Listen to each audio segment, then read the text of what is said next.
Abra sua Bíblia, por gentileza, no livro do profeta Joel, no capítulo 2. Joel, capítulo 2. E nós vamos ler junto os versos 28 e 29.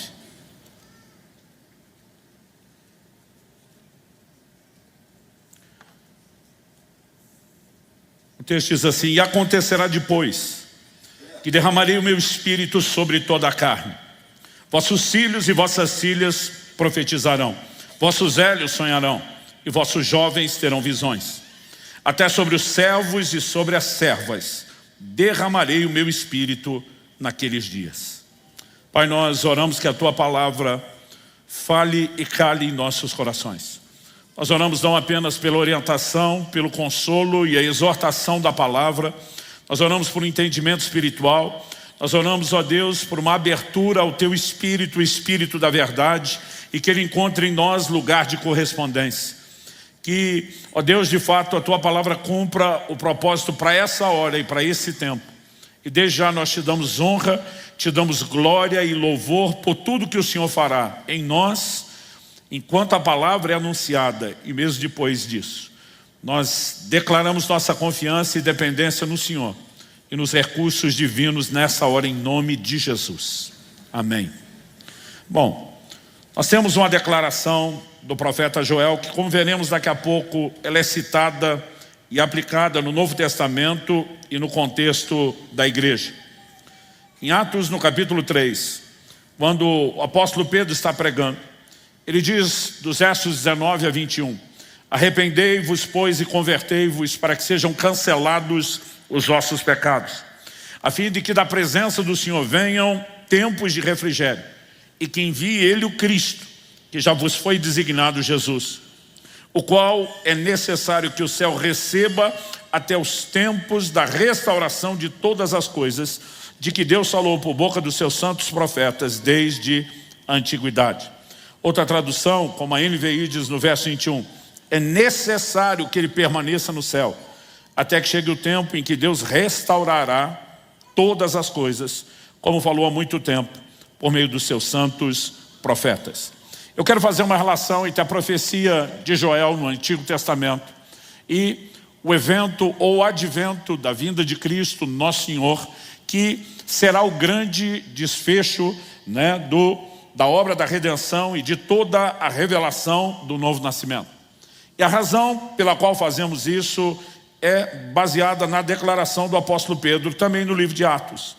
Porém, em Atos, no capítulo 2, então logo no dia de Pentecostes, o povo foi cheio do Espírito Santo, passaram a falar em outras línguas conforme o Espírito Santo concedia que falasse. Há uma multidão atônita assistindo aquele espetáculo divino, extraordinário. E a Bíblia diz que no verso 15, o apóstolo Pedro se levanta e ele declara: esses homens não estão embriagados, sendo ainda 9 horas da manhã, ou a chamada terceira hora do dia, que começava às 6 da manhã. E diz: mas isso é o que foi dito pelo profeta Joel. E no momento em que ele menciona a profecia de Joel, ele vai afirmar, verso 17, Atos 2, e acontecerá nos últimos dias, diz o Senhor, que derramarei do meu espírito sobre toda a carne. Vossos filhos e vossas filhas profetizarão, vossos jovens terão visões, sonharão os vossos velhos, e até sobre os meus servos e sobre as minhas servas derramarei do meu espírito naqueles dias e profetizarão.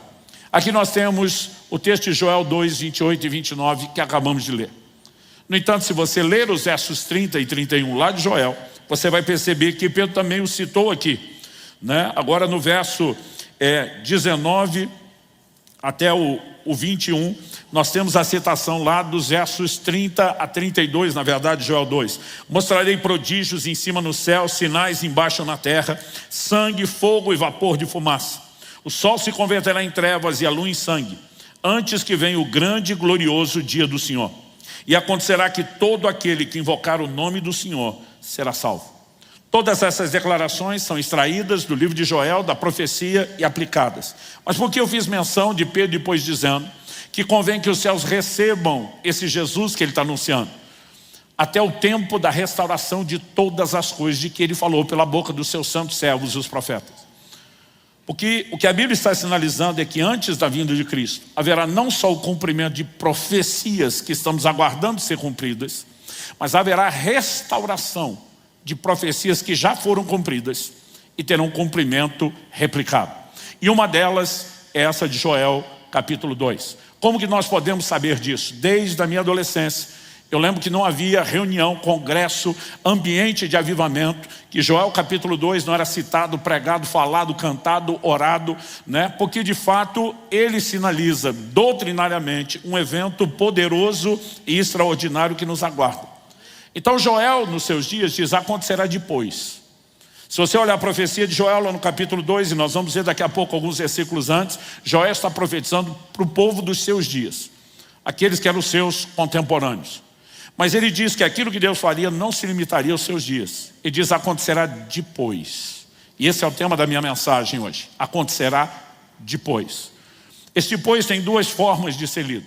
Uma delas é o depois, quando você fala da questão cronológica. Não agora, mas nós temos um cumprimento postecipado. Mas o depois também tem um sentido muito específico dentro do contexto. Deus estava chamando o povo ao arrependimento, à santificação, à consagração, por meio da oração, por meio do jejum.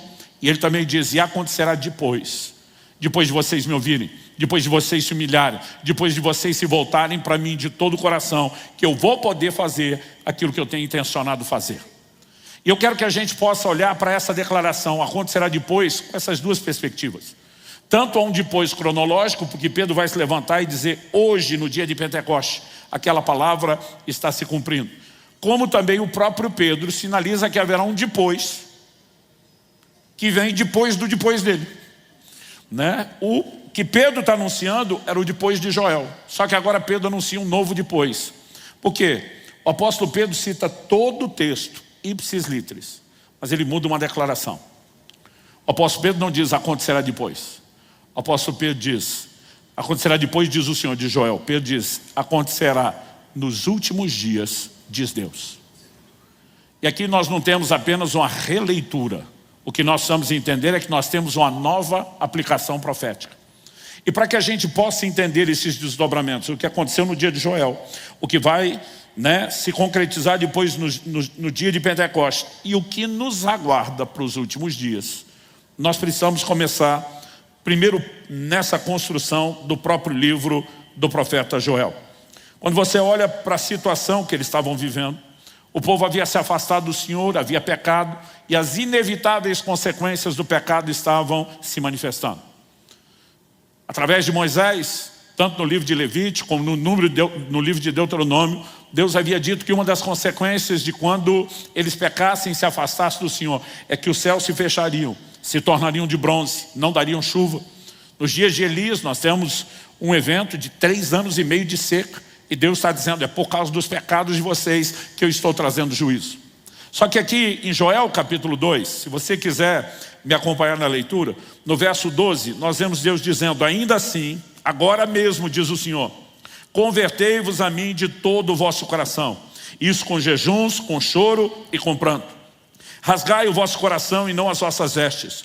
Convertei-vos ao Senhor vosso Deus, porque Ele é misericordioso, compassivo, tardio em irar-se, grande em benignidade e se arrepende do mal. Quem sabe não se voltará, se arrependerá e deixará após si uma bênção, uma oferta de manjares e libação para o Senhor vosso Deus.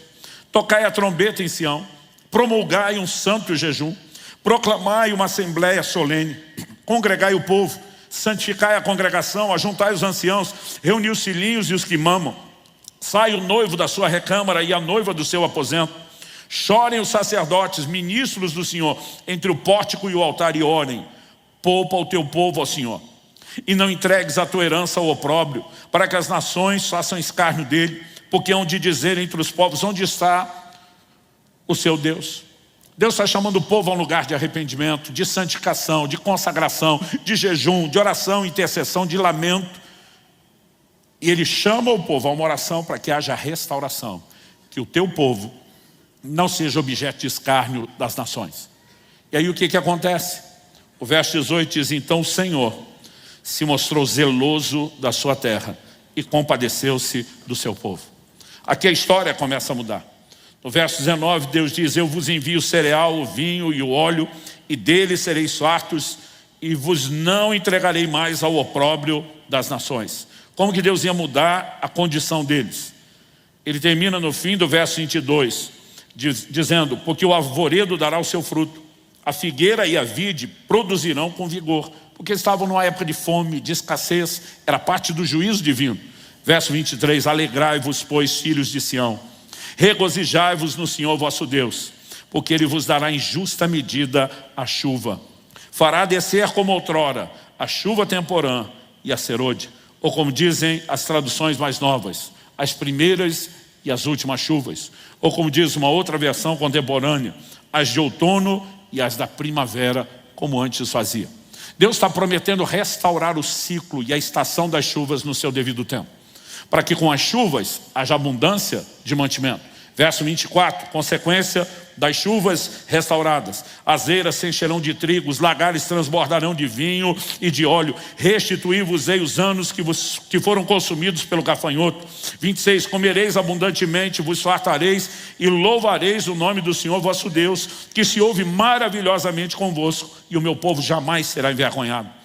27, sabereis que estou no meio de Israel, e que eu sou o Senhor vosso Deus, não há outro, e o meu povo jamais será envergonhado. Agora Deus diz: primeiro vou restaurar as chuvas naturais, mas acontecerá depois que eu derramarei as chuvas espirituais. Derramarei do meu espírito sobre toda a carne. E aqui eu e você precisamos entender que a declaração depois não apenas se refere depois de vocês cumprirem o chamado que eu estou fazendo a voltar-se a mim de todo o coração. Não apenas se refere a um depois cronológico, mas uma transição das chuvas naturais, que seriam restauradas como um sinal, para aquelas chuvas espirituais que seriam derramadas. Porque isso nos dá toda uma capacidade de compreensão do que virá depois. Porque nós falamos que Pedro se levanta e ele diz: acontecerá nos últimos dias.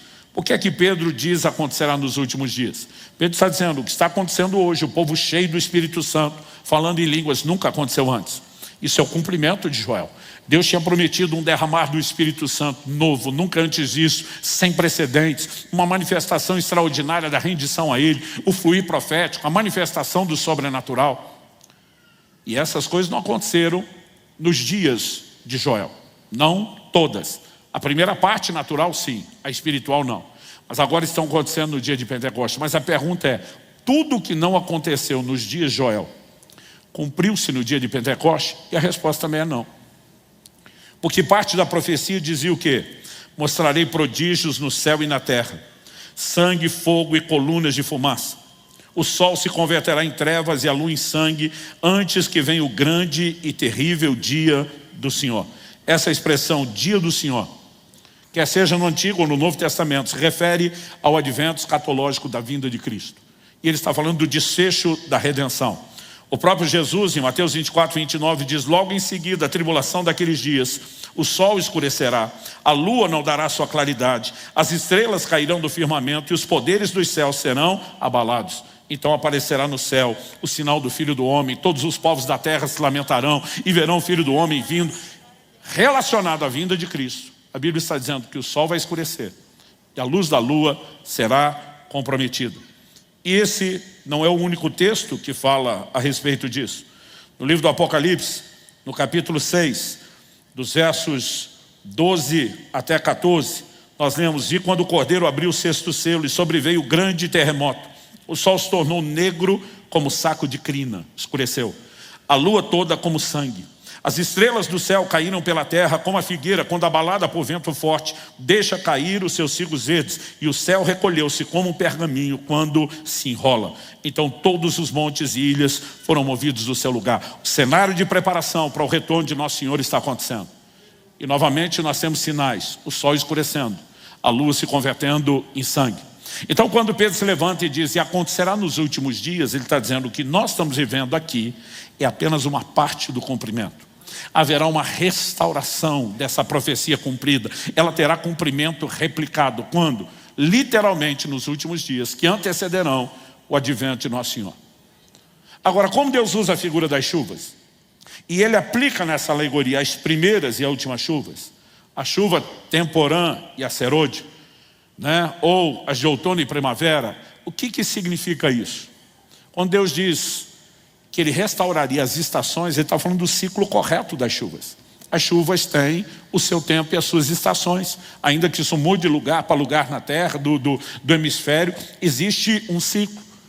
Ciclo esse que é observado pelos agricultores. Então, normalmente, eles esperavam as primeiras chuvas, queriam amolecer o solo e tornar mais fácil o trabalho, não só de ará-lo, mas de semear e favorecer a frutificação inicial. Mas nunca se colhia antes das últimas chuvas, que por sua vez eram mais intensas e abundantes do que as primeiras. E agora Deus está usando essa alegoria. Então você pode entender Pedro se levantando para dizer: as primeiras chuvas espirituais já estão sendo derramadas. E a partir de Pentecostes nós vemos o Evangelho sendo semeado e espalhado por toda a terra. Mas preste atenção, as últimas chuvas, que são maiores, mais intensas e abundantes que as primeiras, ainda não aconteceram. O maior derramar do Espírito Santo que essa terra jamais presenciou ainda está para acontecer. E é uma promessa daquele que não pode mentir, daquele que é fiel, daquele que zela pelo cumprimento da sua palavra. E eu e você precisamos entender esse desenho e a analogia das chuvas e como esse desfecho é empurrado para o tempo do fim com a vinda de Jesus. Eu vou fazer intencionalmente uma longa introdução aqui, antes de fazer as aplicações práticas que eu quero trazer para a sua vida. Mas quando falamos a respeito das chuvas e da vinda de Jesus, não dá para ignorar um texto do Novo Testamento, que está lá em Tiago, no capítulo 5, nos versos 7 e 8. Tiago diz assim: sede, pois, irmãos, pacientes até a vinda do Senhor. Eis que o lavrador aguarda com paciência o precioso fruto da terra, até receber as primeiras e as últimas chuvas. Sede vós também pacientes, e fortalecei o vosso coração, pois a vinda do Senhor está próxima. Desde que Jesus foi assunto aos céus, Ele já estava ensinando e falando sobre a sua vida enquanto estava com seus discípulos. Mas desde que foi assunto aos céus, anjos já se posicionaram ao lado dos apóstolos e diz: porque vocês estão aí olhando para cima, esse mesmo Jesus que vocês viram subir para o céu, do céu há de voltar. Ou seja, imagina que aquela cena, se fosse filmada, Ele vai subindo, some dos olhos dele, envolto por nuvens. Ela vai, como a gente dizia na linguagem antigamente da época do videocassete, o vídeo vai ser rebobinado. O filme vai passar de trás para frente. A Bíblia diz que no momento do seu retorno, Ele aparecerá das nuvens e fará o caminho inverso. De onde Ele saiu? A Bíblia diz do monte chamado das oliveiras. Zacarias capítulo 14, falando do dia da vinda do Senhor, diz: naquele dia os seus pés pisarão o monte das oliveiras. No mesmo lugar de onde saiu, Ele voltará. E a igreja, ela é desenvolvida, estabelecida em todo o mundo, sempre como parte do seu fundamento doutrinário, a vinda de Nosso Senhor. Ele virá para o desfecho de todas as coisas e da obra da redenção. Mas essa mensagem da vinda do Senhor, ela tem sofrido confusão, não é apenas em tempos modernos e recentes. De tempos em tempos sempre aparece alguém com uma revelação mirabolante para tentar dar a data que a Bíblia diz que ninguém tem conhecimento dela. Mas as pessoas de toda forma acabam lidando com exageros com essa questão. Então, nos primeiros dias da igreja, por causa desse anúncio iminente, o Senhor está voltando, todo mundo acreditava que aquilo aconteceria na primeira geração. Ninguém entendia na época a necessidade de um tempo. Quando Paulo escreve aos Tessalonicenses, ele diz: ninguém de modo nenhum vos perturbe, como se fosse palavra ou epístola a sair de nós. Ele diz: tem um ensino estranho no meio de vocês e nós não temos nada a ver com isso. Ele diz: ninguém vos perturbe, como se o dia do Senhor já tivesse chegado. Tinha uns dizendo: Jesus já voltou, vocês perderam o bonde, nem viram. Tinha outros dizendo: não, ele está na iminência de chegar, desiste da vida e vamos esperar ele sentado. E Paulo chega ao ponto de dizer na segunda carta aos Tessalonicenses, quando ele está fazendo correções sobre o conceito errado da sua vida, ele diz: quem trabalha, quem não trabalha também não coma. Então tinha irmãos desistindo de trabalhar porque Jesus estava voltando. E eu não tenho tanta dificuldade de entendê-los. Porque quando eu era adolescente, na década de 80, a igreja falava, pregava, ensinava e cantava muito mais sobre a vinda de Jesus. Nós estávamos vivendo uma época de restauração dessa ênfase. Eu, garoto, cheio do Espírito Santo, imaturo, lembro que conversava com os amigos: estudar para quê? Jesus está voltando. Trabalhar para quê? Jesus está voltando. A única coisa que a gente não queria sacrificar em nome da vinda de Jesus era o casamento. A gente dizia: Maranata, vem Jesus, só espera a gente casar. Como se você pudesse casar sem trabalho e estudo. Agora, É mais fácil para mim entender garotos de 15 e 16 anos, imaturos, pensando isso, do que chefes de família. Mas Paulo tem que corrigi-los. Só que a igreja migrou de um tipo de extremo para outro. Qual é o outro? Na segunda epístola de Pedro, no capítulo 3, ele começa a falar de pessoas que já não estavam mais espiritualizando demais a vinda do Senhor. Eles foram para outro extremo de negar. Então, ele diz no verso 3 de 2 de Pedro 3, tendo em conta, antes de tudo, que nos últimos dias virão escarnecedores com seus escárnios, andando segundo as suas próprias paixões e dizendo, onde está a promessa da sua vinda? Porque desde que os pais dormiram, todas as coisas permanecem como que desde o princípio da criação. Ou seja, diz, as pessoas zombariam de uma promessa que não se cumpriu. Agora ele está dizendo que esse seria o extremo dos últimos dias. O dos primeiros dias era outro. Então Tiago, que já está vendo a sinalização tanto de uma coisa como a migração do pensamento para outra, diz lá no capítulo 5, no verso 7, irmãos, sejam pacientes, segura aí. Ele diz que vai voltar, ele vai voltar. Sejam pacientes até a vinda do Senhor. Não vai ser tão rápido e instantâneo. Nós temos que esperar, mas esperem com paciência. Depois de pedir paciência, ele dá um exemplo prático para a nossa paciência. O lavrador espera com paciência até que o fruto da terra receba não só as primeiras chuvas, porque só vai ser plantado depois disso, mas também as últimas. Porque se for colhido antes das chuvas, você está sabotando a colheita. Você reduz drasticamente o potencial de crescimento, desenvolvimento e multiplicação dos frutos. Então ele está dizendo, o lavrador tem que ser paciente, porque senão ele vai sabotar aquilo que ele está esperando. Vocês também precisam de paciência. Mas eu ouso dizer que Tiago não está apenas dando um exemplo para a nossa paciência. Ele apresenta uma alegoria profética. Cristo é o lavrador. Nós somos o precioso fruto da terra que ele virá buscar. Como podemos entender isso? Porque no mesmo capítulo 3 de 2 de Pedro, nós vemos no verso 9, o apóstolo Pedro dizer, não retarda o Senhor a sua promessa, como alguns a julgam demorada. Pelo contrário, ele é longânimo, paciente, traduzindo, para convosco, não querendo que nenhum pereça, senão que todos cheguem ao arrependimento. Traduzindo, porque é que ele não voltou ainda? Porque está aplicando um ânimo longo, ele está exercendo muita paciência, porque ele não quer que ninguém pereça. O lavrador está de olho na maior colheita da história. A maior colheita de almas para o Evangelho de todos os tempos ainda está para acontecer. E ela não pode acontecer antes das últimas chuvas. É por isso que Pedro em Atos 3 diz, convém que os céus segurem a Jesus até o tempo da restauração de todas as coisas. Ele não pode voltar antes da restauração da profecia de Joel, que são as últimas chuvas, porque elas proporcionarão a maior colheita de todos os tempos. Quando você entende esse desenho escatológico, aí fica mais fácil a gente pensar no elemento prático. O que significa acontecerá depois? Não apenas em estágios.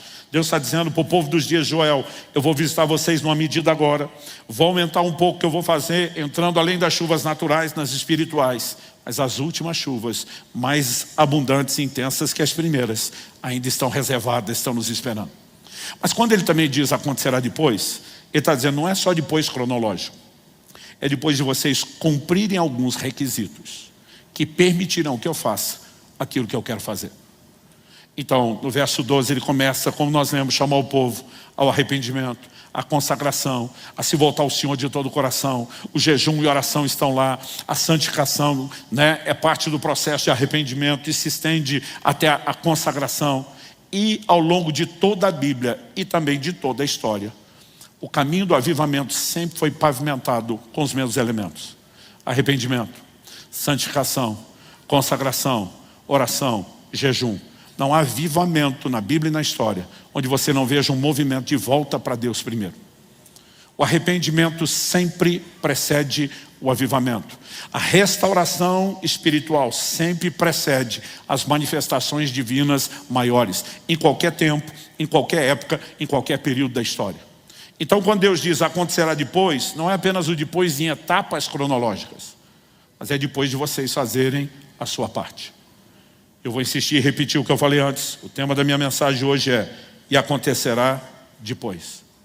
Basicamente Deus está dizendo, se vocês se esvaziarem por meio do arrependimento, abandonando as práticas de pecado, Se vocês se esvaziarem da carnalidade, voltando para esse lugar de consagração, se vocês se esvaziarem dos seus prazeres pessoais, Deus está chamando o povo para jejum. E não é só o jejum de comida. Deus está pedindo que eles deixem de lado várias formas de deleites, as crianças serem envolvidas no processo. Deus estende a visão do deleite quando ele diz: sai o noivo e a noiva da sua recâmara. Ele diz: qualquer momento em que vocês puderam celebrar a vida de vocês, a comunhão de vocês, pausa para tudo, voltem-se para mim de todo o coração. O primeiro tópico que eu quero explorar aqui é que Deus enche quem se esvazia de si. Nós vamos entender que isso é recorrente ao longo das Escrituras, porque não adianta apenas a gente cantar que o Espírito Santo será derramado, não adianta apenas a gente pedir que Deus o faça. Nós precisamos entender que há uma dinâmica apresentada ao longo das Escrituras. Em Efésios 5,18, o apóstolo Paulo diz: não vos embriagueis com vinho, no qual há dissolução, mas enchei-vos do Espírito Santo. Ele disse que é o verdadeiro vinho celestial, larga o natural, se esvazia de algo que está seduzindo, enganando, sabotando a sua alma, para que você possa ter o verdadeiro enchimento. Em João no capítulo 4, quando Jesus chega em Samaria, especificamente na cidade de Sicar, junto ao poço de Jacó, ele encontra uma mulher para quem ele começa a falar, ministrar e se revelar. Jesus pede água e a mulher questiona: como que você, sendo judeu, pede beber a mim que sou mulher samaritana? Primeiro, era um homem se dirigindo a uma mulher. Naquela cultura não era comum. Segundo, judeus samaritanos não se davam, e o verso 9 explica isso. No 10 nós lemos: replicou-lhe Jesus: se conheceras o dom de Deus, e quem é o que te pede, dá-me de beber, tu lhe pedirias, e ele lhe daria água viva. A mulher está perdida com essa história. Mas no final das contas, não era eu que ia dar água para o Senhor, agora é o Senhor que vai dar água para mim? O verso 11 diz: respondeu ela: Senhor, tu não tens com que tirar, e o poço é fundo. Onde, pois, tens água viva? És tu, porventura, maior do que Jacó, nosso pai, que nos deu o poço, do qual ele mesmo bebeu, e bem assim seus filhos e o gado? Afirmou-lhe Jesus: quem beber dessa água tornará a ter sede. Aquele, porém, que beber da água que eu lhe der, nunca mais terá sede. Pelo contrário, a água que eu lhe der será nele uma fonte a jorrar para a vida eterna. Quando Jesus explica isso, verso 15, disse a mulher: Senhor, dá-me dessa água, para que eu não mais tenha sede, nem precise vir buscá-la. Ela não está entendendo ainda que Jesus está enfatizando algo espiritual. Mas ela disse: se tem uma água que eu bebo uma vez só, não tenho mais sede, eu fico feliz de escapar esse trabalho de carregar o cântaro d'água na cabeça todo dia por alguns quilômetros. Quando ela diz: me dá dessa água, para onde vai a conversa? Verso 16 a 18, disse-lhe Jesus: vai, chama teu marido e vem cá. Ao que lhe respondeu a mulher: não tenho marido. Replicou-lhe Jesus: bem disseste, não tenho marido, porque 5 maridos já tiveste, e esse que agora tens não é teu marido. Isso disseste com verdade. A mulher responde na hora: veja o que é esse profeta. Mas vamos entender o que está acontecendo. Ela diz: eu quero a sua água, eu preciso dessa água. Jesus diz: eu vim para dá-la, mas primeiro você vai ter que abandonar a sua vida de pecado. Em primeiro lugar, você vai ter que largar isso tudo que está enchendo, saciando falsamente a sua alma e enganando você a respeito daquilo que eu posso fazer. Mas em outras palavras, Jesus está dizendo: para que eu te enche, você primeiro vai ter que se esvaziar. Gente, preste atenção, o Evangelho tem sido pregado e anunciado desde o início. O livro de Hebreus diz que a salvação nos foi inicialmente anunciada por Nosso Senhor e depois continuada pelos apóstolos. Qual era a mensagem de Jesus? A Bíblia diz que ele saía pregando o Evangelho e a mensagem era: número 1, arrependei-vos. Número 2, crede no Evangelho. Antes mesmo da chegada de Jesus para pregar o arrependimento, João Batista é enviado como precursor para preparar o caminho. Qual era a essência da mensagem de João Batista? Arrependimento. Jesus vem falando do mesmo arrependimento e também batizando como João batizava. E quando ele envia os seus discípulos, agora anunciar não apenas a morte, mas a ressurreição, ele manda que eles preguem o arrependimento a todas as nações. O arrependimento sempre foi o ponto de partida, antes mesmo da fé. A gente sabe que a salvação é pela fé, mas antes de anunciar o crede, primeiro era dito: arrependei-vos. E quando você olha para os rudimentos da doutrina de Cristo em Hebreus, não é diferente. Antes da fé em Deus, que está em segundo, daqueles 6 são listados lá. Número 1, arrependimento de obras mortas. Mas de alguma forma, o evangelho moderno e contemporâneo, que vem se tornando cada vez mais antropocêntrico, nós estamos botando o homem no centro e tirando Cristo de lá, ele tem suprimido a mensagem de arrependimento. O arrependimento significa que você abandona os seus pecados em contrição, por ter ferido o coração de Deus, por ter entristecido a Deus, por ter desconectado dele. E você entende que para restaurar não há compatibilidade entre Deus e o pecado tem que ser abandonado. Mas a mensagem do evangelho, que sempre exigiu que as pessoas se adequassem a Cristo e ao evangelho, hoje em dia está fazendo com que Cristo e o evangelho é que se adequem às pessoas. E cada vez mais a conversa é: você não precisa mudar nada. Isso não é, nunca foi e jamais será verdadeiro, jamais será um evangelho bíblico ou a sã doutrina. Isso tem nos sabotado de uma maneira que a gente não consegue dimensionar. Um dia desses alguém falou: mas o senhor vai negar que a igreja está crescendo? A igreja brasileira nunca teve esse tamanho. Eu falei: é verdade. Mas nas palavras do meu amigo pastor Marcelo Jamal, nossas igrejas nunca tiveram tão cheias de gente tão vazia. Muito mais do que apenas multiplicar os números. E haverá uma multiplicação muito maior com a grande colheita que há de vir. Deus quer multiplicar isso com gente cheia, cheia da sua presença, cheia da manifestação do caráter de Jesus, cheia do brilho da glória de Deus. Mas para que a gente entre no próximo nível, nós temos que nos esvaziar. Quem está entendendo, diga amém. Esse é o significado de acontecerá depois. É por isso que em Joel 2,12 Deus diz: voltem-se a mim de todo o coração, isso com jejuns. No verso 15, proclamai um santo jejum, toquem a trombeta, façam um ajuntamento solene, chama o povo para jejuar. Você precisa entender que na cultura do Antigo Testamento, o jejum era parte de uma expressão de tristeza. É por isso que Jesus, quando questionado por que os seus discípulos não jejuavam, ele disse: quando o noivo está junto não vai rolar, mas depois que o noivo foi tirado. E Jesus está falando do período da sua ausência, do momento onde ele fosse assunto aos céus, até os dias do seu retorno. Ele estabeleceu que esse era o tempo de jejum e disse: eles vão jejuar. Mas o conceito no Antigo Testamento, havia um dia anual que era compulsório, todo mundo tinha que jejuar. Levítico 16, o dia da expiação. Mas quando você vai ler a ordem que Deus dá por meio de Moisés, você não encontra a palavra jejum. Você vê Deus dizendo: vocês vão afligir, humilhar as vossas almas. Deus diz: aquele que não humilhar sua alma, não afligir sua alma, será eliminado do meio do povo. Como é que nós sabemos que era um dia de jejum? Porque no livro de Jeremias e depois no livro de Atos, há duas referências, uma no Antigo e no Novo Testamento, falando do dia da expiação e chamando ele de o dia do jejum. Então o que nós temos é uma explicação posterior do que significa afligir a alma. Mas quando você vê toda a cultura do jejum, que era praticada em momentos não só de arrependimento, mas de luto, você percebe que era um momento de se entristecer.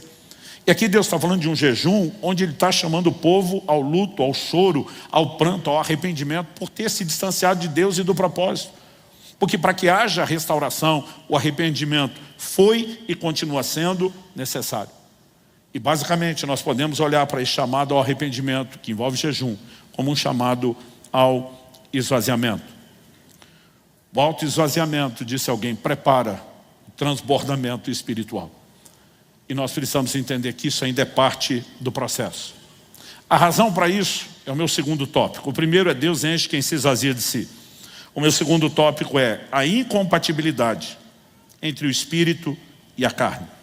O apóstolo Paulo escreve aos Gálatas, e ele diz no capítulo 5, nos versos 16 e 17, nós temos uma afirmação clássica: digo, porém, andai no espírito, e jamais satisfareis a concupiscência da carne.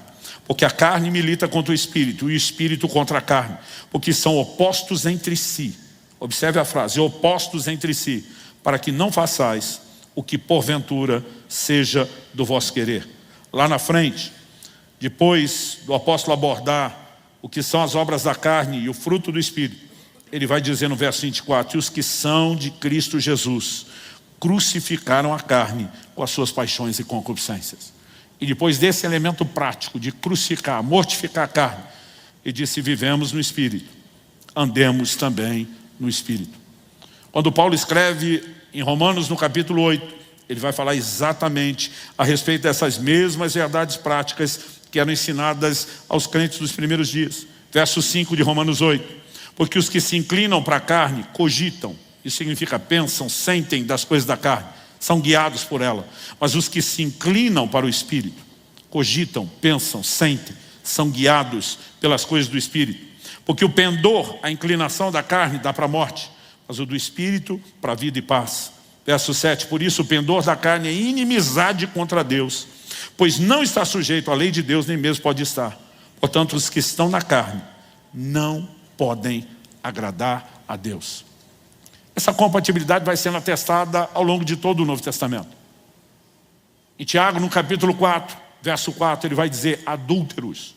A palavra no grego, moichos, foi traduzida em algumas versões como infiéis, mas não é uma infidelidade qualquer. A palavra moicho significa adúltero, infidelidade conjugal. Porque uma analogia está sendo usada ao longo da Bíblia. Cristo é o noivo. A igreja é a noiva sendo preparada para o casamento. A obra do Espírito Santo é preparar a noiva. O livro de Efésios fala de uma noiva santa, pura, sem mancha, nem ruga, nem mácula, nem qualquer coisa semelhante. Preste atenção. A noiva que Cristo virá buscar não será uma igreja esculhambada que nós temos visto por aí. Haverá um povo no meio do seu povo. Haverá pessoas que se permitirão ser preparados para ser apresentadas como essa noiva pura, santa, que a palavra de Deus está dizendo. E o Espírito Santo tem a missão de prepará-lo. Mas em Tiago 4,4 diz, infiéis, adúlteros, vocês não sabem que a amizade do mundo é inimizade contra Deus? Qual a figura que ele estabelece? De um lado, ele põe a igreja como a noiva. Do outro, o Senhor Jesus como noivo. E quando a igreja deixa de ter olhos somente para o noivo e começa a mirar o mundo, um triângulo amoroso foi formado. E depois de usar essa figura, ele diz no verso 5, ou supondes que em vão diz as Escrituras, que o Espírito anseia por vós até o ciúme. Quando eu e você tiramos os olhos de Jesus e começamos a flertar com o mundo, o Espírito Santo vai arder de ciúmes, porque ele não tolera. É por isso que a Bíblia diz, a amizade do mundo é inimizade contra Deus. A inclinação à carne é inimizade contra Deus, não são compatíveis. Gente, desde o início de tudo, em Gênesis, no capítulo 6, quando Deus anuncia o dilúvio, Deus dá um motivo logo de cara, antes de anunciar o juízo que viria. Gênesis 6,3 diz, então diz o Senhor, o meu espírito não agirá para sempre no homem, pois este é carnal, e os seus dias serão 120 anos. Até o capítulo 5, que acabou de terminar, você vai ver a genealogia de Adão, e a maioria das pessoas, boa parte delas, viveram mais de 900 anos, e outros quase 900 anos. Muita gente. Só que Deus diz, agora os dias do homem serão 120 anos. Deus está dizendo, eu vou reduzir drasticamente a duração da vida do homem de quase 1 milênio para pouco mais de 1 centenário. Por quê? Deus diz, porque meu espírito não vai agir para sempre no homem, porque é carnal. Ele diz o tempo todo, eu estou trabalhando, chamando a atenção, buscando lugar no coração, e eles estão se entregando à carne. Essas coisas sempre foram incompatíveis. Deus diz, o tempo de insistência vai diminuir, o tempo de oportunidades vai diminuir, porque é impossível alguém estar tão inclinado à carne e ter uma ação contínua do Espírito Santo. Então não importa se nós estamos olhando para a velha aliança, se estamos olhando para a nova, esse padrão vai se repetindo. E à medida que a gente mapeia e destaca isso, fica evidente que em Efésios 4,30, quando a Bíblia está dizendo, e não entristeçais o Espírito Santo, do que ele está falando? Ele não está falando que o Espírito Santo é aquele tipo de gente tão sensível que qualquer coisa ele magoa. Quando você olha para o contexto do capítulo 4, ele começa a falar lá no verso 20 a respeito de como nós aprendemos a Cristo. Quando Paulo fala isso, ele está dizendo, nós não pregamos apenas sobre Cristo, nós ensinamos Cristo. Cristo é um modelo de conduta a ser reproduzido. Ele diz, então vocês têm que se despir do velho homem e se revestir do novo homem. O que significa despir do velho e vestir do novo? Se você olhar todo o texto, ele está falando de mudança de comportamento. Verso seguinte, o 25. Pelo que deixando a mentira, falem a verdade. O que antes roubava, agora não roube mais. Irem-se, mas não peque. Não deixe o sol se pôr sobre a vossa ira. Cada tópico e pauta, ele está falando de uma mudança de conduta, onde agora nós manifestamos o caráter de Cristo. Ele diz, se você não tiver isso, você está entristecendo o Espírito Santo.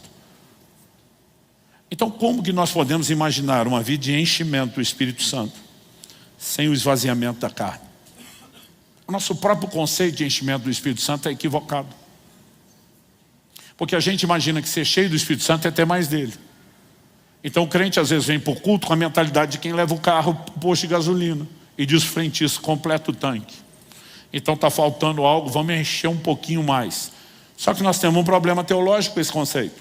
Porque João, capítulo 3, verso 34, diz que Deus não dá o Espírito por medida. O Espírito Santo não é divisível. Por que é que você achou que ele vai te entregar aos poucos sem a prestação? Não é assim que ele faz. O Espírito Santo é uma pessoa. Deus não vai mutilá-lo e te entregar pedaço por pedaço. Ainda que seja espiritual, ele não dá por medida. Então o que é que significa ser cheio? A linguagem bíblica de ser cheio não é você ter mais do Espírito Santo. Ser cheio significa totalmente preenchido, totalmente tomado, ou seja, sob controle. A aplicação prática é o Espírito Santo ter mais de você. É você estar totalmente rendido. Que é uma boa figura que ilustra isso. Ezequiel 47, quando ele tem a visão do rio que emana do santuário. E é uma figura do Espírito Santo. O livro dos Salmos diz, há um rio cujas correntes alegram a cidade de Deus. No livro do Apocalipse, o rio emana do trono de Deus, é uma extensão de quem ele é. Faz aquilo que só Deus pode fazer. Em Ezequiel 47, a Bíblia diz, por onde o rio passa, tudo volta a viver. E a Bíblia diz que haverá enxames de peixe no Mar Morto. É humanamente, naturalmente, biologicamente impossível. Mas Deus está falando que esse rio faz coisas que só Ele pode fazer, porque é uma extensão do próprio Deus. O rio é uma grande figura do mover do Espírito. Mas em Ezequiel 47, o profeta está com um anjo, olhando para o rio. E não é o rio que invade a vida dele. O anjo olha para ele, na tradução da Bíblia, na linguagem de hoje, do pastor Luciano Subirá, a versão goiana. O anjo diz, bora para dentro do rio. E a Bíblia diz, faz uma medição de 1000 côvados, meio quilômetro, rio adentro. E a água dá no tornozelo, mas eles não pararam, porque não era hora de parar. Ele diz, bora mais 1000 côvados, mais outro meio quilômetro, agora um total de 1 quilômetro. Água no joelho. Tem mais água do que antes? Sim. Porque o rio está subindo, invadindo a vida do profeta? Não. Porque o profeta está se entregando ao rio. Mais 1000 côvados no total de 1,5 km, água nos lombos. Em nenhum dos 3 primeiros estágios a medição parou. Porque ainda não havia chegado ao lugar do destino. E o lugar do destino não era atravessar o rio nem chegar no outra margem. Onde é que a medição para? A Bíblia diz quando se chega nas águas profundas. Águas para se nadar. Esse é o lugar do destino de Deus para mim e para você. Águas profundas. Porque não importa se eu e você estamos nos entregando mais do que antes. Não, eu só entrei até água no tornozelo. Tem outro que diz, não, eu entrei até água no joelho. Não, eu entrei até os lombos. Quanto mais você entra, mais o rio tem de você. Mas tem uma hora que o pezinho já não alcança o chão. Porque as águas ficaram profundas. E quando não dá mais pé, não importa se você está com água no tornozelo, no joelho ou no lombo, você está no controle, você diz, eu vou para cá, eu vou para lá. Mas a hora que não dá mais pé, você perdeu o controle, o rio assume o controle. Agora é o rio que te carrega, é o rio que te conduz. Todo o conceito de ser cheio do Espírito Santo não é você ter mais dele, é ele ter mais de você.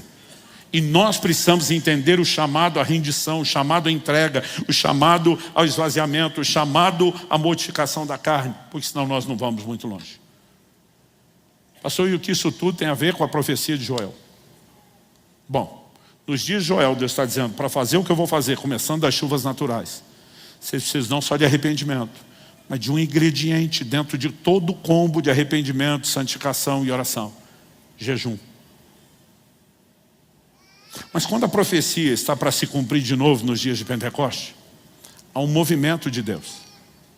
Os fariseus foram criticados porque se tornaram extremamente religiosos.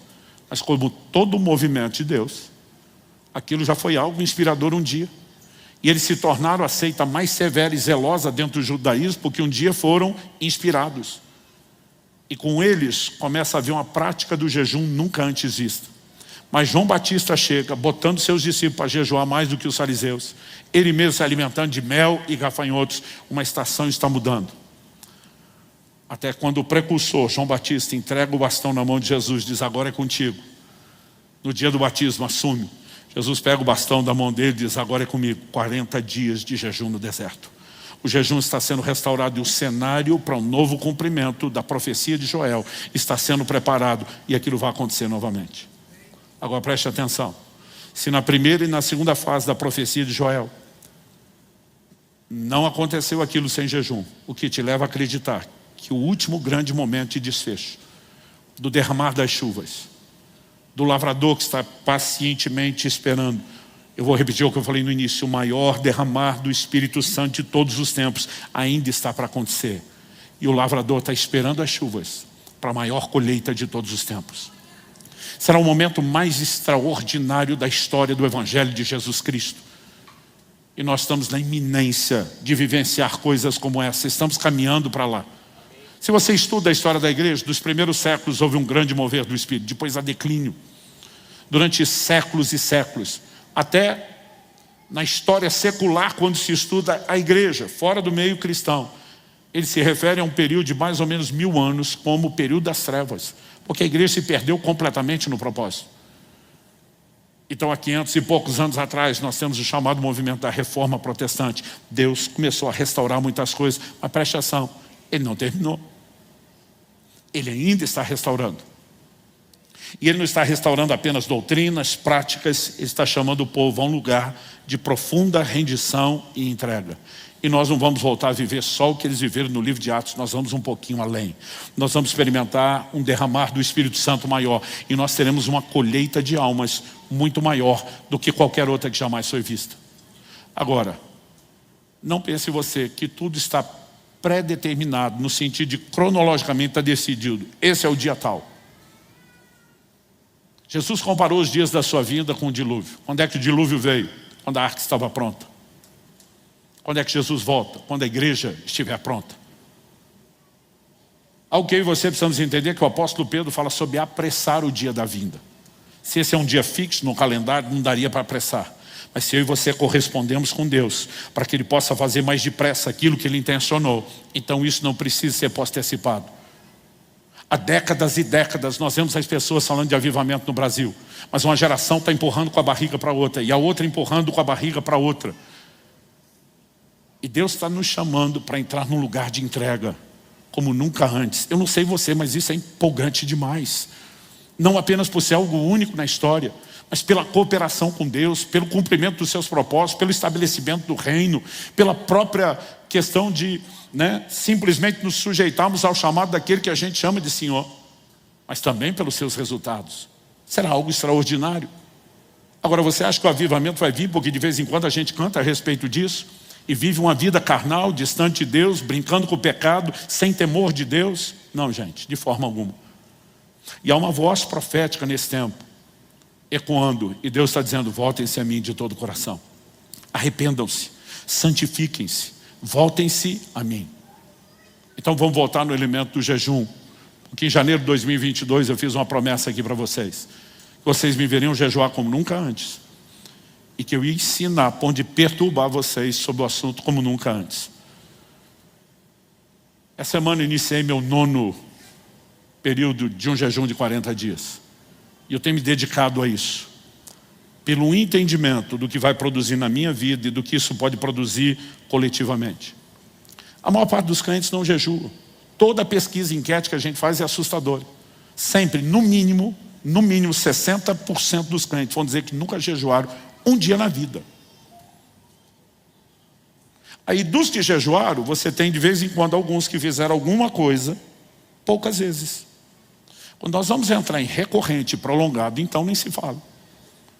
Agora, já não há ainda, porque Deus vai restaurar isso, uma cultura forte de jejum. Entre os que jejuam, tem muita gente fazendo do jeito errado. O que é o jeito errado? O meio onde se cultivou um pouco da cultura de jejum, o meio cristão, sempre foi o meio pentecostal.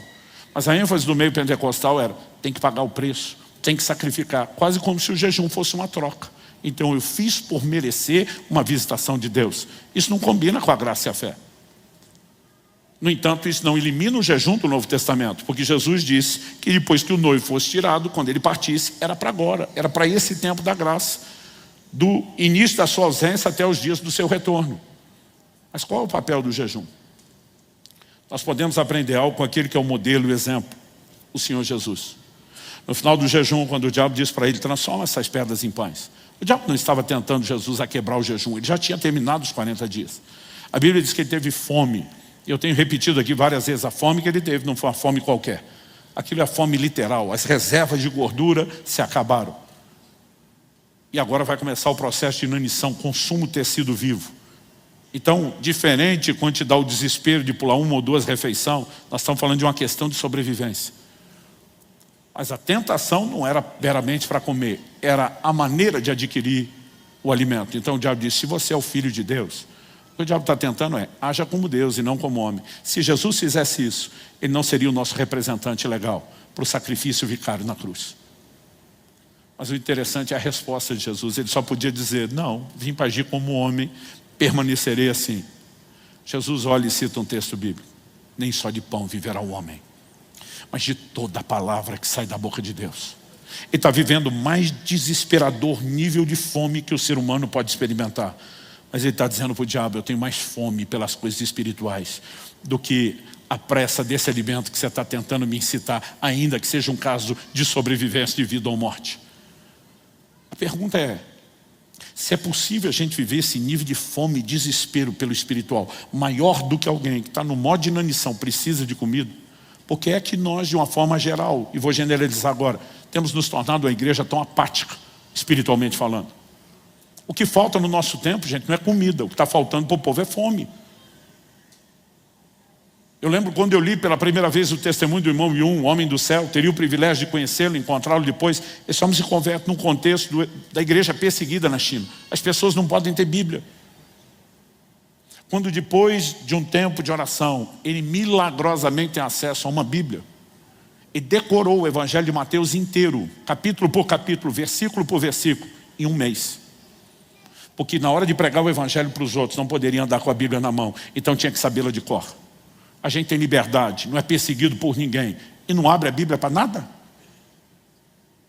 O que está faltando para a gente não é comida, o que falta é fome, há uma indiferença. Agora a pergunta é possível quebrar essa indiferença para entrarmos no lugar do grande derramar do Espírito Santo? E eu quero te dizer sim.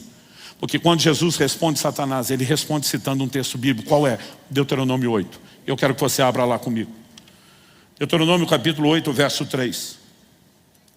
Eu quero que você entenda, em terceiro e último lugar, o que eu vou chamar aqui de a didática do jejum. O jejum não tem a ver com mérito, não tem a ver com merecimento. O que ele carrega consigo é uma pedagogia, um elemento didático.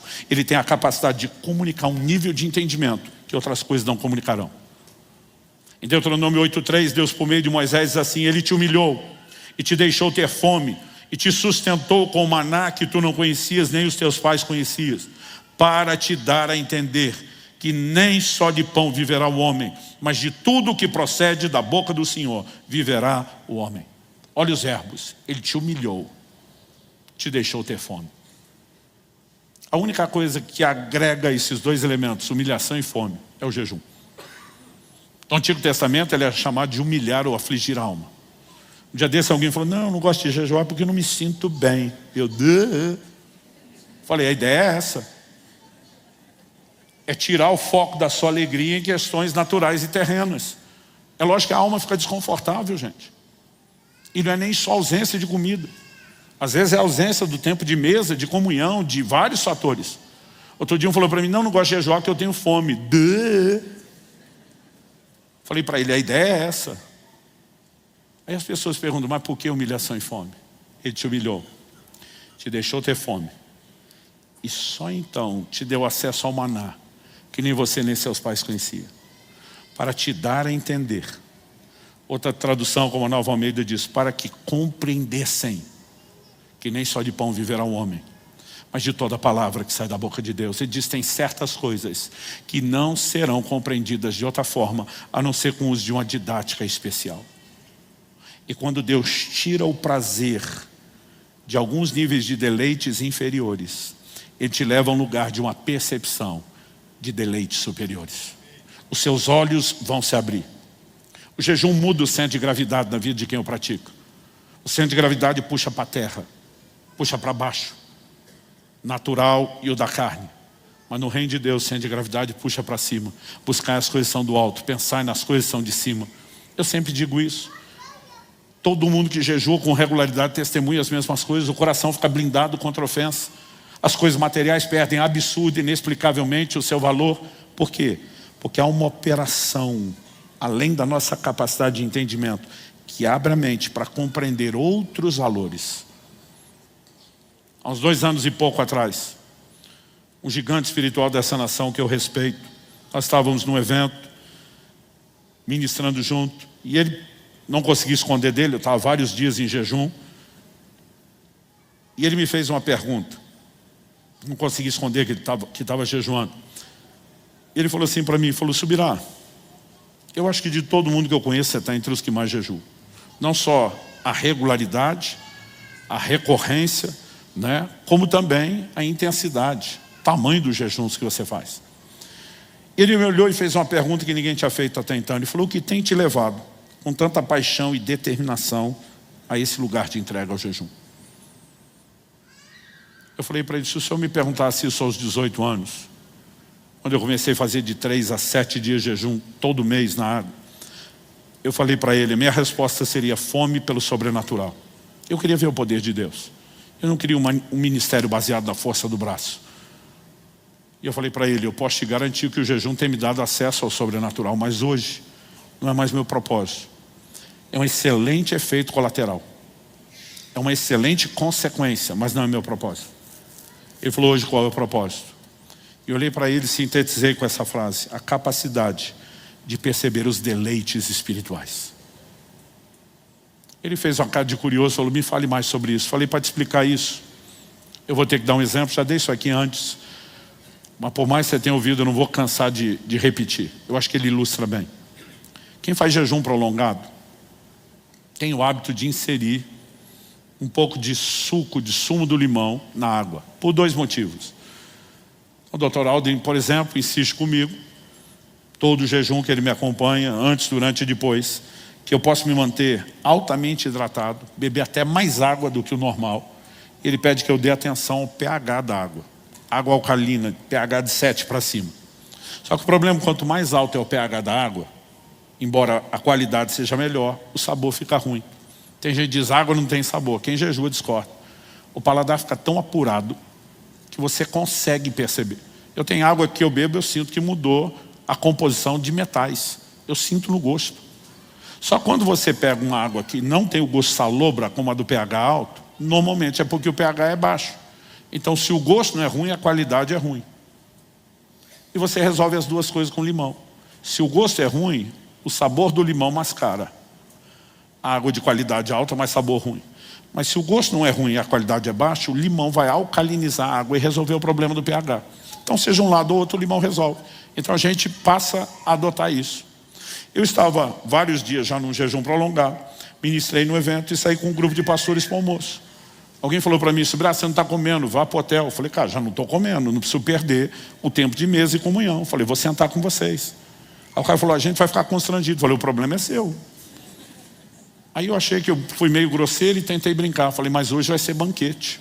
Ele, como banquete, é jejum? Não é? Eu falei, não, é que hoje eu vou tomar água com gás com limão espremido. Então, para quem está jejuando, é banquete. Eles riram, a situação ficou meio controlada e lá fomos nós. Quando cheguei, o garçom veio na mesa e falei, amigo, só vou te pedir uma coisa. Preciso de uma água com gás e num copo à parte, limão espremido. Ele, beleza, daqui a pouco ele volta. Aí veio trazer um copinho pequeno, como normalmente serve, o que eu brinco e chamo de seu copinho de pinga, né, com meio limão ou um limão espremido, é o máximo que costumam servir. O garçom volta com um copo grande, cheio, até praticamente a boca. Quando vi aquilo, pensei, ele não me entendeu. Ele deve ter achado que eu queria limonada. Então, antes de reclamar, provei. E quando provei, percebi, falei, tá doce. Chamei o garçom, falei, amigo, vem cá. Eu não queria uma limonada adoçada, só queria o limão. Ele falou, mas isso não é limonada, é limão puro. Eu falei, impossível, tá doce. Ele arregalou os olhos e falou, impossível. Digo eu, que vi o cara da cozinha espremer só limão aí. Aí eu pensei, eu tô doido. Eu peguei e provei de novo. Eu falei, tá doce. Ele falou, não pode. O pastor na minha frente, curioso, tomou na minha mão e foi pro tiratema. Falou, deixa eu ver. Quando ele prova, foi uma cara de azedo. Fala, pelo amor de Deus, tem nada de doce aqui, você tá maluco. Eu pensei, eu tô doido mesmo. Provei a terceira vez. Falei, para mim tá doce. Ele provou a segunda vez, fez cara de azedo de novo. O povo todo da mesa ficou curioso, todo mundo começou a entrar no tiratema e provar, e eu quase fiquei sem limão. Mas todo mundo fazia cara de azedo e dizia, Subirá, você tá doido. Foi só essa altura que eu lembrei. Falei, é o jejum. Eu conseguia perceber a frutose do limão, o açúcar natural da fruta, que ninguém conseguia perceber. Porque o meu paladar, diferente do deles, estava completamente limpo e sem a concorrência que o deles tinha. Eu olhei para esse pastor e falei, eu acho que isso ilustra bem o que jejum tem feito por mim no plano espiritual. Às vezes eu estou com a Bíblia aberta. E a pergunta é, isso sempre foi doce desse jeito? E eu é que não percebia o tempo todo. Eu tenho entrado em alguns lugares, no momento de oração e adoração em Deus, e eu fico me perguntando, 51 anos. E eu nunca percebi antes esse nível de doçura. Porque o jejum tem a capacidade de te fazer perceber. Ele não te deixa entreter só com pão. Ele te leva a uma capacidade de compreensão. Que o pão espiritual da palavra, ele é muito mais elevado. Não significa que Deus não nos deu prazeres que são lícitos, como alimentar. Mas isso é inferior quando você entra na percepção de coisas maiores. Onde eu quero chegar com isso? Alguns dias depois do limão, eu estou em outra mesa com pastores e preletores do evento, só conversando, assistindo a turma. E um termina de almoçar e vai para a sobremesa. Pegou uma salada de fruta. Para que um limão está doce, você imagina as outras frutas?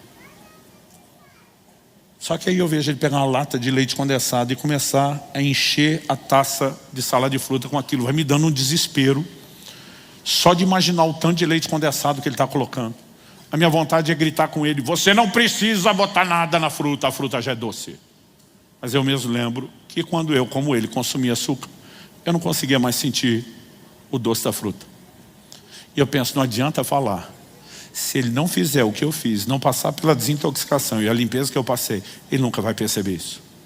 O que me assusta é que a maioria dos crentes decidiram se satisfazer com leite condensado e não estão conseguindo perceber o que Deus tem. Há uma didática no jejum.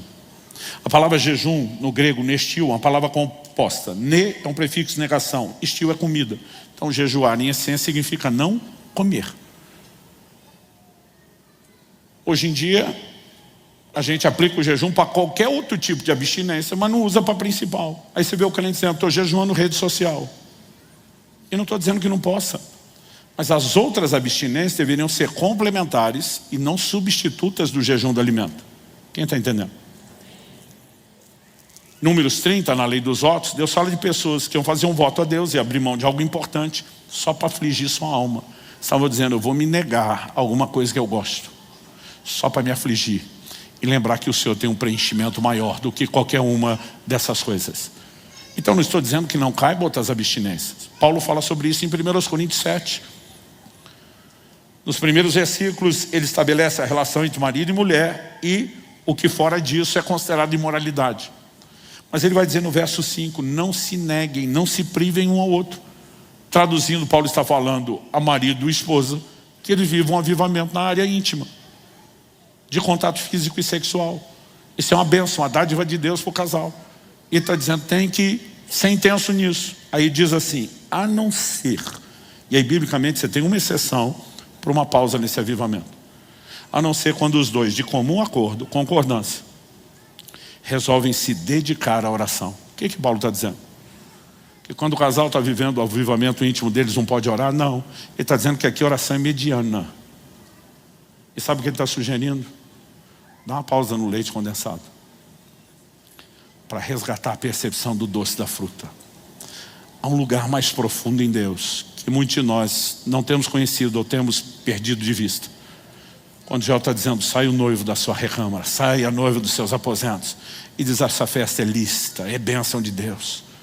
Mas há momentos que se você quer entrar em deleites superiores, você precisa pausar isso. Ele não está falando de pausa permanente, ele está falando de pausa temporária. Mas esse é o poder da abstinência na prática da vida cristã. Não tem nada a ver com mérito, tem a ver com algo que vai abrir os seus olhos, que vai trazer percepção espiritual e vai te levar a experimentar coisas que você nunca experimentou. Então a pergunta é, queremos mesmo esse avivamento? Queremos mesmo o enchimento do Espírito Santo? Porque o caminho que pavimenta a chegada disso continua o mesmo. Assim como nos dias de Joel houve um chamado ao jejum. Assim como nos dias de Pentecostes ou que o antecederam, houve toda uma preparação. Me ouça com atenção. Deus vai restaurar. Eu não vou nem dizer só restaurar. Deus vai nos levar à cultura do jejum num nível nunca antes visto, para que a gente possa vivenciar essa dimensão de chuvas e de grande colheita, como também jamais foi visto. E se você quiser mais do que só brincar de ser crente, e ser crente de verdade, ao chamado do coração de Deus, voltem-se a mim de todo o coração. a um lugar mais profundo. Eu sei que hoje nós estamos dando alimento sólido e pesado para alguns digerirem. Mas nós também precisamos discernir. A Bíblia diz: quem tem ouvidos, ouça o que o Espírito diz. Há um ambiente, uma convocação profética nesse lugar. E Deus está nos chamando a entrar no lugar mais profundo. E eu quero provocar você a dar uma resposta a Ele. Vamos ficar em pé para parecer que está acabando?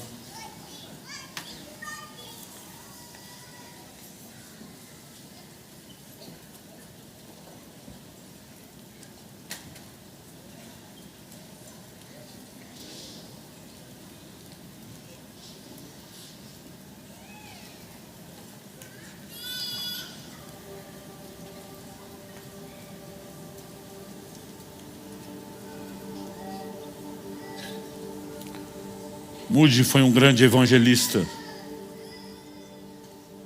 um dos ícones do ministério evangelístico nos Estados Unidos. Foi um instrumento de Deus não apenas para ganhar cerca de 500 mil de almas, mas para provocar avivamento nos seus dias, não só no seu ministério local, mas também pregando em muitos lugares. Moody tinha uma declaração: Deus não despede ninguém vazio, exceto aqueles que são cheios de si mesmos. Mas se eu e você aceitarmos o chamado ao esvaziamento, haverá um novo preenchimento. Quem está entendendo? Eu gostaria que nós pudéssemos ter um tempo de oração. Alguns de nós precisamos começar respondendo a Deus agora mesmo, em arrependimento. Alguns de nós estamos brincando com o pecado, estamos brincando com Deus, esquecendo que a Bíblia diz que de Deus não se zomba, que Ele não se deixa escarnecer. A Bíblia diz: tudo que um homem semear, isso também ceifará. O que semeia na carne, da carne vai colher corrupção. O pecado vai te arrebentar, vai estragar a sua vida, vai te afastar de Deus, vai te drenar as forças, a energia, a vida espiritual. Mas a Bíblia diz: o que semeia no Espírito, do Espírito vai colher a vida eterna. E sabe, nós precisamos ouvir a voz de Deus. Eu não vim te apontar o dedo, não vim jogar pedra em você. Eu sei que o tom de voz da ministração está um pouco contundente, porque eu estou ardendo de zelo aqui dentro. Mas Deus amorosamente está nos chamando: volta para mim de todo o coração. Nós temos gente em diferentes níveis de maturidade. Talvez a resposta de entrega de cada um será diferente, tem a ver com o momento que você vive. Mas nós precisamos ir além. Nós não podemos aceitar ficar estagnado, nem tão pouco retrocedendo. Nós precisamos ir além. Você recebe essa palavra? Eu gostaria que você começasse a falar com Deus. Eu pedi para você ficar em pé, mas faz isso como você achar melhor, em pé, sentado, e joelho no seu lugar, orando em voz alta, em voz baixa. Mas eu gostaria que nós tivéssemos alguns minutos de oração e rendição. Enquanto isso, os músicos vão ministrar, mas você não vai cantar com eles ainda. Mas daqui a pouco nós vamos fazer do cântico também uma oração e um clamor, para que o derramar do Espírito Santo venha, não só como na primeira vez, mas de forma ainda maior e intensa. E a gente não precisa apenas começar lentamente algo aqui que talvez só vai ser experimentado daqui a algum tempo. Você pode receber um toque marcante, poderoso, único, singular, sobrenatural ainda nessa reunião. Então desliga de quem está perto de você, mesmo marido e mulher. Vou pedir que cada um se coloque diante de Deus e ore por si. Fale com Deus agora, do seu jeito, da sua maneira. Espírito Santo, vem sobre nós. Sopra neste lugar teu fôlego de vida, como o Senhor soprou sobre aquela visão de Ezequiel 37 do vale de ossos secos. Mesmo sobre aqueles que se esfriaram, tropeçaram, que estão, ó Deus, sendo vítimas de uma prisão da carne e do pecado. Nós oramos que os olhos se abram. Nós oramos que o temor do Senhor toque o coração. Nós oramos que eles ouçam a sua voz e, como